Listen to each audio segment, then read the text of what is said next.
వదినలు ఏం చేస్తున్నారు వదినలు? అదే నిన్న చెప్పాను కదా, బండి మీద అలాగనే వెళ్ళామనుకో వదిన. అబ్బా ఎంత చక్కగా హాయిగా ఉంటుందో మన మొగుడు పక్కన మనం కూర్చొని జర్నీ చేస్తే ఆ హ్యాపీయే వేరు. ఇదేంటి ఇది రుబ్బు రోలు చూపించి మళ్ళీ అది చెప్తుంది అనుకుంటున్నావా? అయ్యో రుబ్బు రోలు సంగతి మీరు చెప్పడం మర్చిపోయిన వదిన. దీంట్లోని మనం రుబ్బుకొని పచ్చడి రుబ్బుకున్నాం అనుకో వదిన, ఎంత బాగుంటుందో తెలుసా. అసలు మిక్సీలో టేస్ట్ రావడం లేదు. నాకా ఉదయాన్న పిల్లకాయ రెడీ చేయాలంటే అవ్వడం లేదని చెప్పి సాయంత్రం పూట రుబ్బుతాను. ఎంత బాగుంటుందో పచ్చడి మట్టుకోను.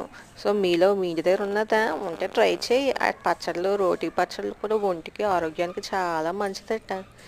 విడిపోయిన వాళ్ళు కూడా చూపించాలి, ఇద్దట్లో ఒకటి లేకపోతే ఇంకోటి రుబ్బుకోవడానికి పనిచేయదని చూపించు. ఆ విధంగా అయినా మారుతారేమో మన వాళ్ళు. ఉంటానైతే. బాయ్.